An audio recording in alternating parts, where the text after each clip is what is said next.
Hello dear students, good morning. आज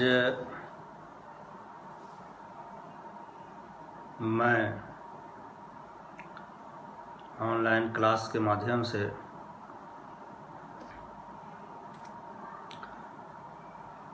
आप सभी को मार्क्स के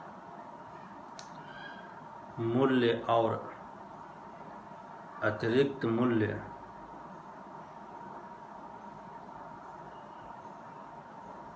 का जो सिद्धांत है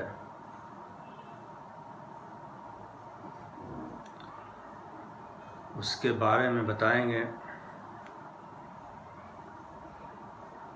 ये आपके सिलेबस के अंतर्गत, पेपर फर्स्ट के अंतर्गत है।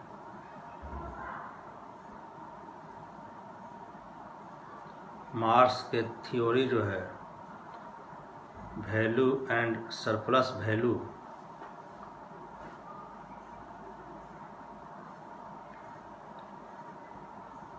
उसको समझने का प्रयास करेंगे, समझाने का प्रयास करेंगे।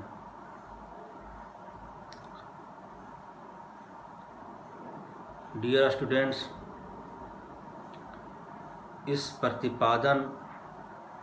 इस सिद्धांत का प्रतिपादन मार्क्स ने यह दिखाने के लिए किया है कि पूंजीवादी प्रणाली में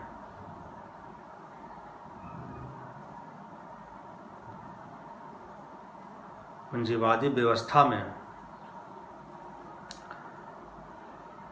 पूंजीपतियों द्वारा मजदूरों का, श्रमिकों का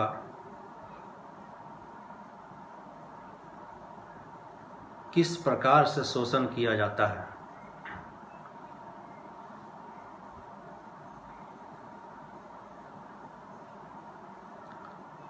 पूंजीवादी व्यवस्था जो है वह आर्थिक रूप से मूल्यों को लेकर किस प्रकार मजदूरों का शोषण करती है, काम करने वालों का शोषण करती है। मार्क्स के इस सिद्धांत का उल्लेख जो है मार्क्स के प्रसिद्ध पुस्तक डास कैपिटल में मिलता है। मार्क्स का मूल्य कीमतों का सिद्धांत नहीं है। उसके मूल्य सिद्धांत का मुख्य उद्देश्य यह समाज में प्रकट करना है कि पूंजीपति श्रमिकों को, लेबरों को, मजदूरों को उसके काम के अनुसार, उसके योग्यता के अनुसार मजदूरी नहीं देते हैं। और श्रमिकों के श्रम का, यानी मजदूरों के मजदूरी का, मेहनत का मनमाना मूल्य लगाकर उनका शोषण करते हैं।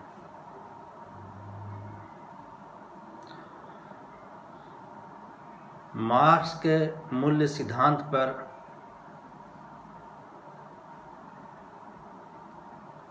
आर्थिक पक्ष का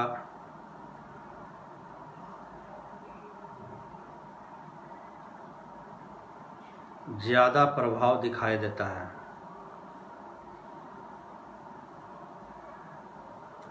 मार्क्स का मत है कि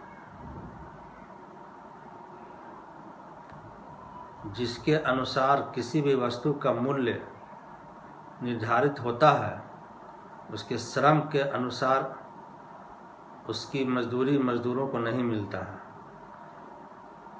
और मार्क्स कहते हैं कि प्रत्येक वस्तु का प्रयोग मूल्य यूज वैल्यू इस बात पर निर्भर करता है कि उस पर कितना मानव श्रम खर्च किया जाता है, उस पर कितना लोगों का, मजदूरों का मेहनत खर्च किया गया है।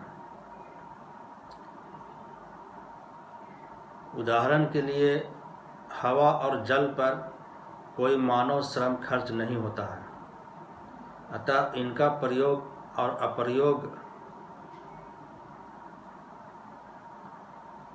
मूल्य होता है।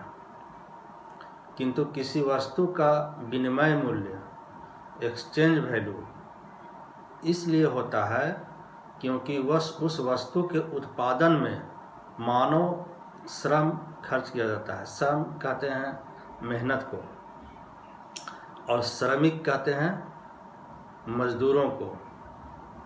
आप मजदूर भी कह सकते हैं और श्रमिक भी कह सकते हैं, और उसके मेहनत को आप मेहनत भी कह सकते हैं और श्रम भी कह सकते हैं।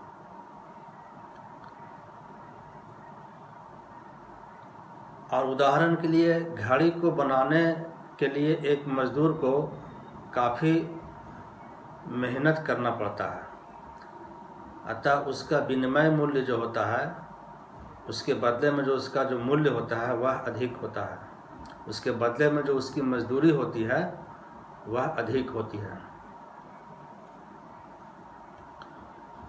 मार्क्स ने पूंजीपति वर्ग और श्रमिक वर्ग में चलने वाले सतत संघर्ष का मुख्य कारण अपने अतिरिक्त मूल्य के सिद्धांत में माना है। पूंजीपति और श्रमिक वर्ग के बीच जो हमेशा संघर्ष चलते रहता है, उस संघर्ष के कारण को मार्क्स ने अपने अतिरिक्त मूल्य में बताने का प्रयास किया है। और मार्क्स का तर्क है कि मार्क्स का कहना है कि प्रत्येक वस्तु का मूल्य उस पर खर्च किए गए श्रम के अनुसार होता है।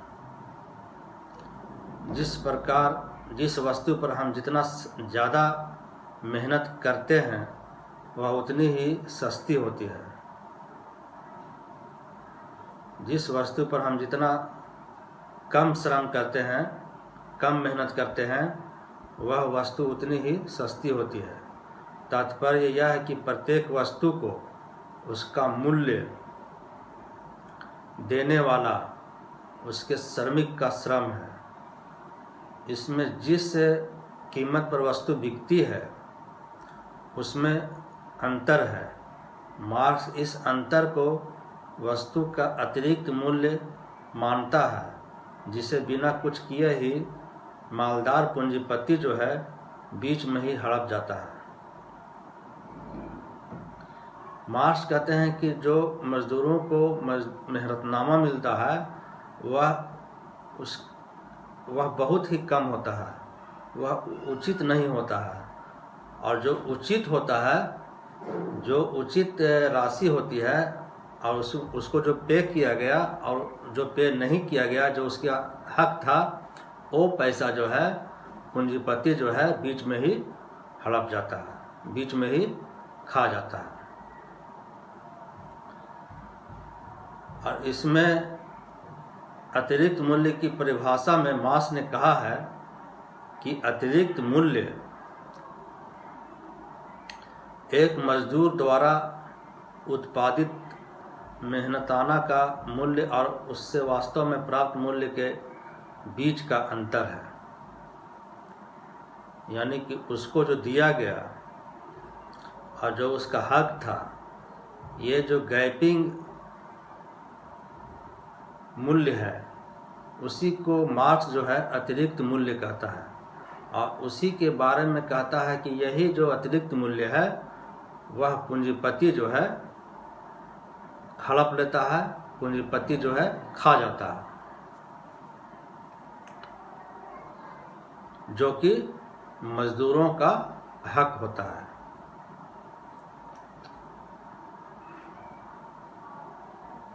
surplus value is the difference between the value of the wages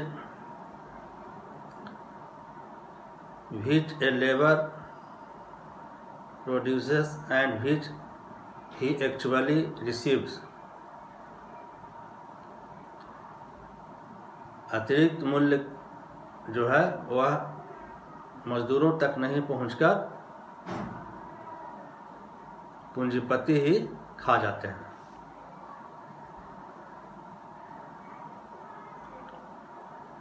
सेवाइन एक विद्वान हुए हैं, एक लेखक हैं। सेवाइन ने मार्क्स के अतिरिक्त मूल्य सिद्धांत को निम्नलिखित रूप में प्रस्तुत किया है।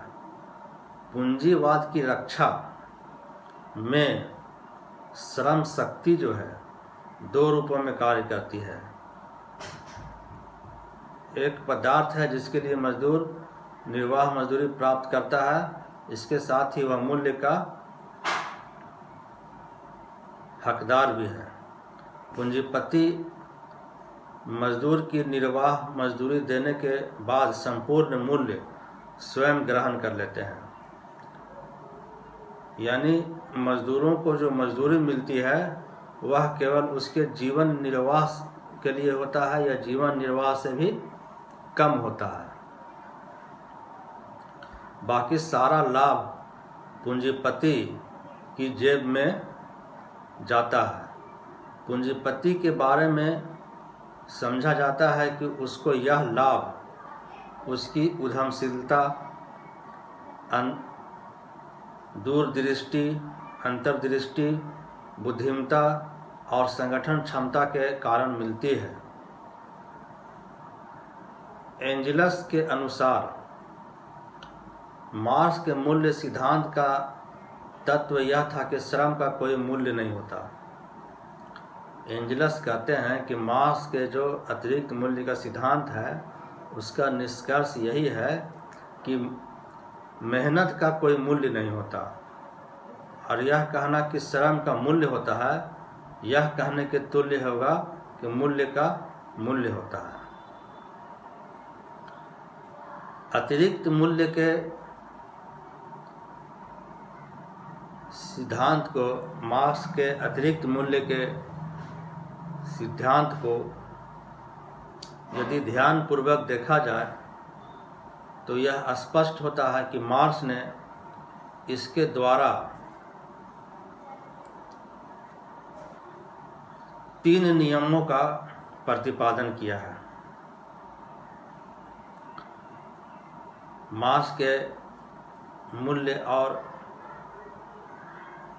मूल्यमय अतिरिक्त मूल्य का जो सिद्धांत है, theory of value and surplus value, उसके अनुसार मार्क्स ने 3 नियमों का प्रतिपादन किया है।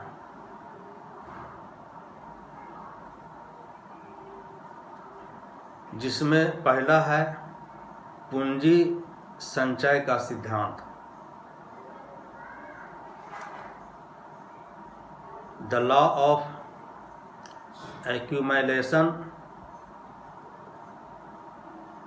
The law of capital accumulation. पूंजीपति सदैव इस बात की ओर प्रयत्नशील रहते हैं कि वे अधिकाधिक मशीनों का प्रयोग करें ताकि श्रम की बचत हो और उत्पादन में वृद्धि हो।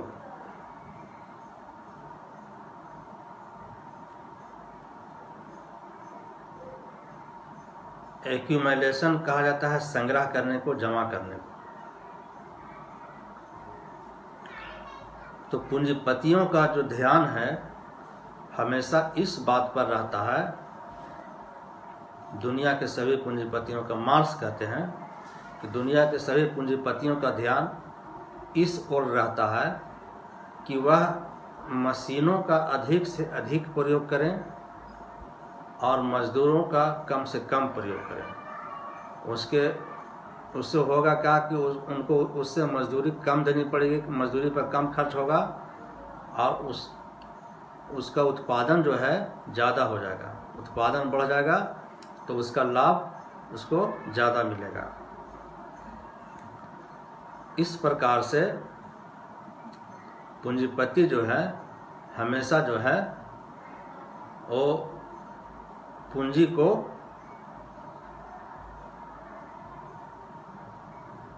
बढ़ाना चाहते हैं, पूंजी का संचय चाहते हैं। इसी को the law of capital accumulation कहा जाता है।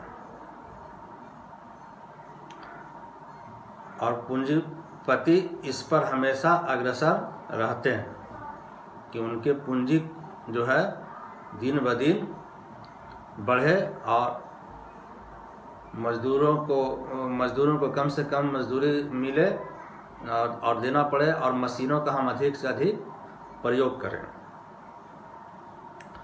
नंबर 2, पूंजी के केंद्रीकरण का सिद्धांत। The law of concentration of capital. प्रतियोगिता के द्वारा पूंजीपतियों की संख्या में कमी होगी। पूंजी का केंद्रीकरण होगा जिस पर केवल कुछ व्यक्तियों का ही अधिकार स्थापित हो जाएगा।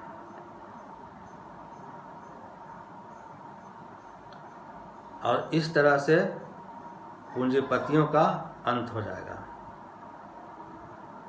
समाज में जो पूंजी है, समाज में जो कैपिटल है, वह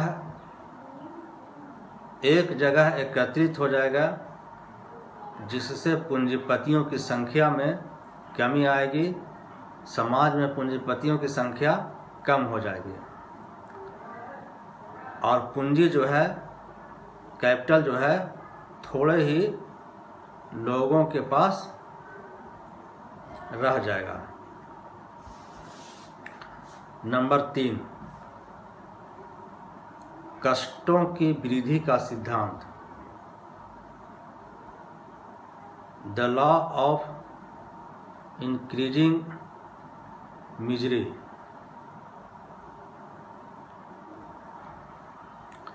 कष्टों में वृद्धि का सिद्धांत या कष्टों की वृद्धि का सिद्धांत।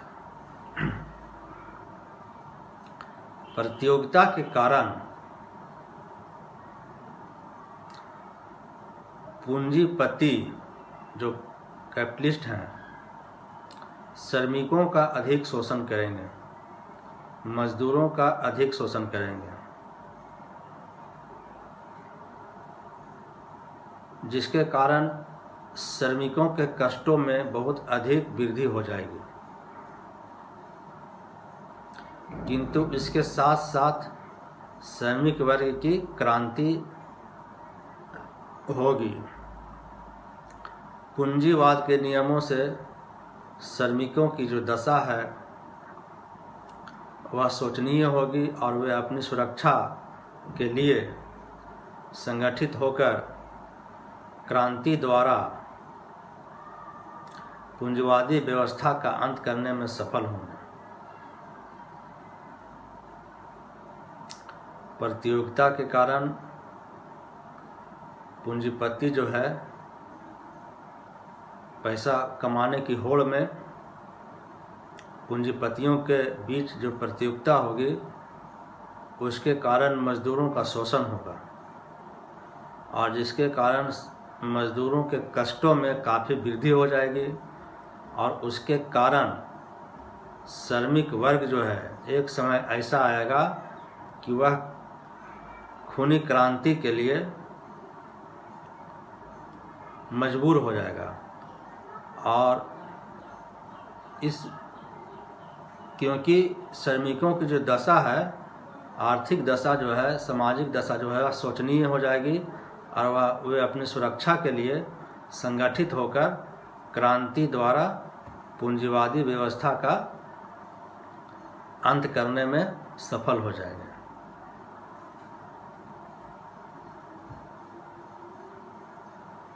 इस प्रकार से मार्क्स ने अपने मूल्य और अतिरिक्त मूल्य के सिद्धांत को दास कैपिटल में, जो उनकी प्रसिद्ध रचना है, उसमें उन्होंने विस्तार पूर्वक वर्णन किया है। मार्क्स के इस मूल्य और अतिरिक्त मूल्य के सिद्धांत की आलोचना भी की जाती है। मार्क्स के इस मूल्य और अतिरिक्त मूल्य के कमियों को देखना, इसकी आलोचनाओं और इसकी आलोचना किन आधारों पर की जाती है उसको भी देखना आवश्यक है। मार्क्स के मूल्यों और अतिरिक्त मूल्य के सिद्धांत का महत्व एक आर्थिक सत्य की अपेक्षा एक राजनीतिक तथा सामाजिक नारे के रूप में ही अधिक है। आलोचकों का कहना है कि मार्क्स का जो यह थ्योरी है, मूल्य और अतिरिक्त मूल्य का जो सिद्धांत है, वह आर्थिक की अपेक्षा आर्थिक के बदले राजनीतिक और सामाजिक नारा जो है अधिक प्रतीत होता है। और अर्थशास्त्र के दृष्टिकोण से यह सिद्धांत सही नहीं है। अर्थशास्त्र के दृष्टिकोण से भी यह जो मूल्य और अतिरिक्त मूल्य का जो सिद्धांत है वह सही नहीं है, बल्कि गलत मान्यताओं पर आधारित है। मार्क्स ने उत्पादन में मेहनत को ही एकमात्र सक्रिय और आवश्यक तत्व माना है तथा श्रम को ही उत्पादन का मुख्य स्रोत माना है। और इस जो कि यह बिल्कुल गलत है। यह बात सर्वविदित है कि श्रम के अतिरिक्त बहुत से ऐसे तत्व हैं जिनके कारण एक वस्तु का मूल्य निश्चित होता है, एक वस्तु का निर्माण होता है, एक वस्तु का उत्पादन होता है। उसमें केवल श्रम, मजदूरी, मेहनत का ही सहयोग नहीं रहता है, बल्कि और भी तत्व हैं। जैसे भूमि है,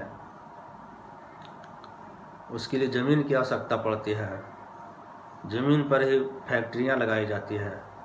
उसके बाद पूंजी है, उसके लिए पैसे की आवश्यकता पड़ती है। फिर उसके लिए एक संगठन की आवश्यकता पड़ती है और उसकी संस्था की आवश्यकता पड़ती है, संगठन या संस्था की आवश्यकता पड़ती है, कच्चे माल की आवश्यकता पड़ती है, तब जाकर किसी चीज़ का उत्पादन होता है। और मार्क्स एक गंभीर भूल यह करता है कि वह केवल शारीरिक श्रम को ही, शरीर से जो मेहनत किया जाता है, फिजिकली लेबर को ही सारा कुछ मानता है।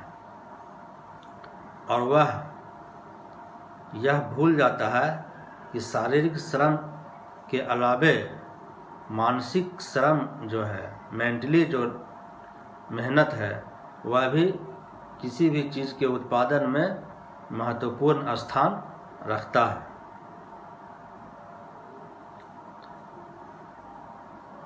प्रोफेसर कोल के शब्दों में मार्क्स का सिद्धांत काफ़ी सीमा तक एक ऐसे वादानुवाद था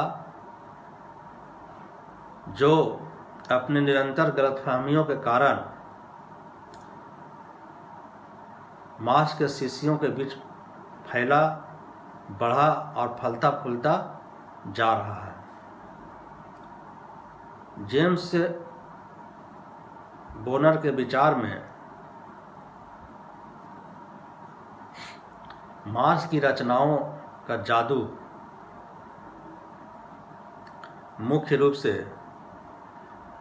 संभवतः उसका लसलसाहट, चिपकाव तथा विश्वास है, जिसके द्वारा वह अपनी चाबी को एक ताले से दूसरे ताले में प्रयुक्त करता है। उसे इस बात का भी संदेह नहीं होता है कि उसकी चाबी तालों को खोल देगी। मार्क्स के अतिरिक्त मूल्य की यद्यपि तरह तरह से आलोचनाएं की गई है। मार्क्स के मूल्य और अतिरिक्त मूल्य की कई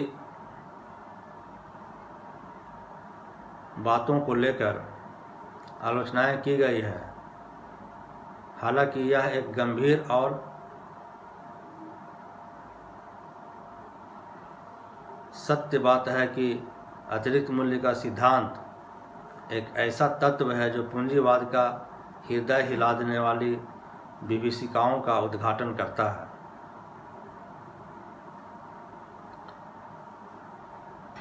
इस बात से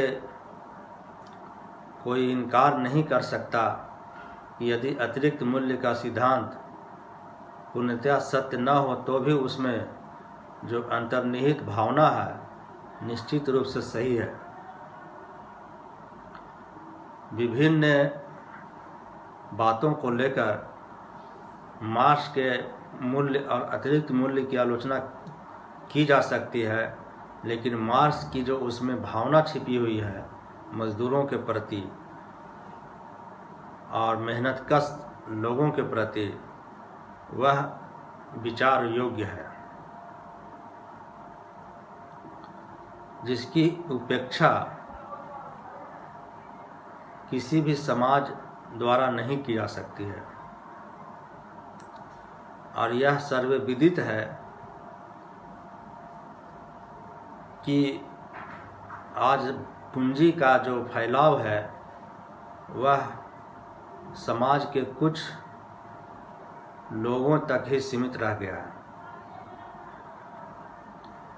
पूंजीपतियों ने श्रमिकों की मेहनत पर अपनी विलासिता के महल खड़े किए हैं। मार्क्स के मूल्य सिद्धांत को दोहराते हुए यह भी मानना पड़ेगा कि पूंजीवादी व्यवस्था में श्रमिकों को अपने श्रम का समुचित पुरस्कार जो है नहीं मिल पाता है।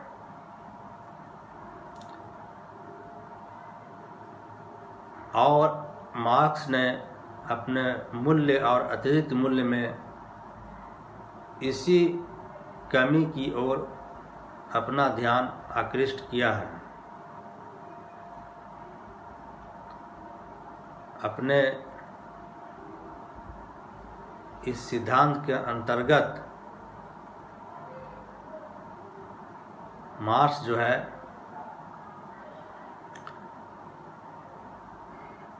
औद्योगिक क्षेत्रों में, फैक्ट्रियों में और अन्य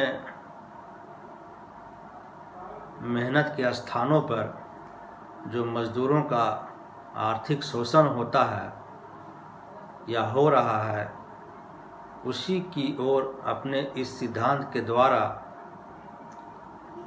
समाज का और पूंजीपतियों का ध्यान आकृष्ट करने का प्रयास किए हैं।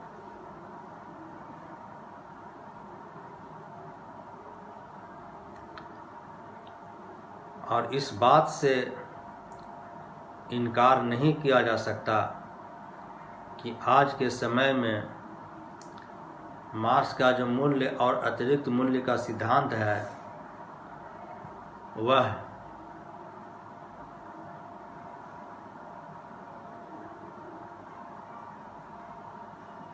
नज़र आती है, परिलक्षित होती है।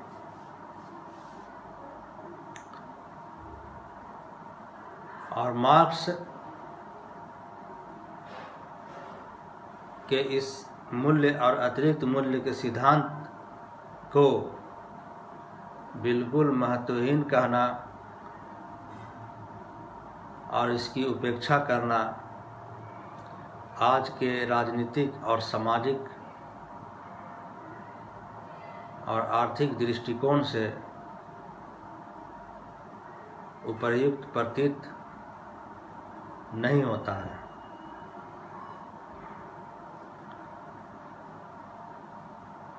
आज भी इस सिद्धांत की प्रासंगिकता नज़र आती है।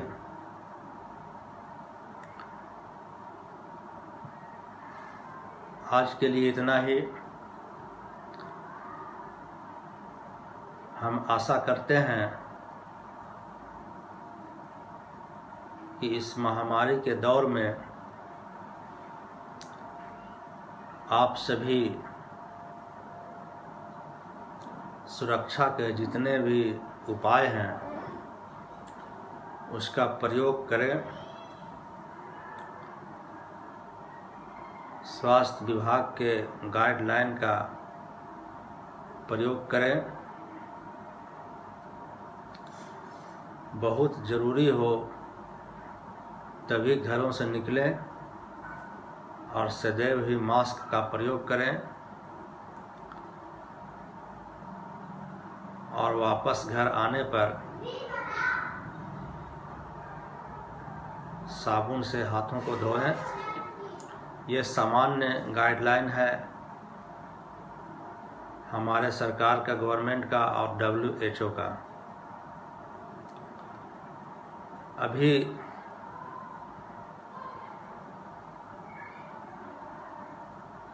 पूरे विश्व के साथ साथ भारत भी बहुत ही संक्रमण के गंभीर अवस्था से गुजर रहा है और इसको हल्के में लेना, लाइटली लेना बहुत बड़ी भूल साबित हो सकती है। इसलिए सदैव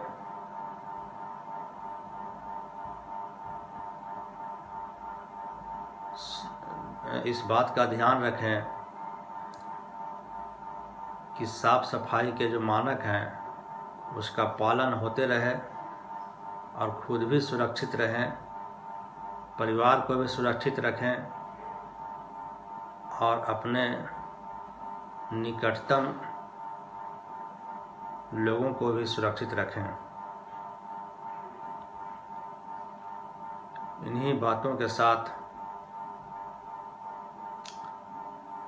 आज इतना ही। फिर हम नेक्स्ट क्लास में नेक्स्ट चैप्टर के साथ आपके समक्ष होंगे और किसी भी प्रकार का कोई और प्रश्न हो तो आप मुझसे संपर्क कर सकते हैं। हमारी कोशिश होगी कि आपके सभी जिज्ञासाओं का और प्रश्नों का समाधान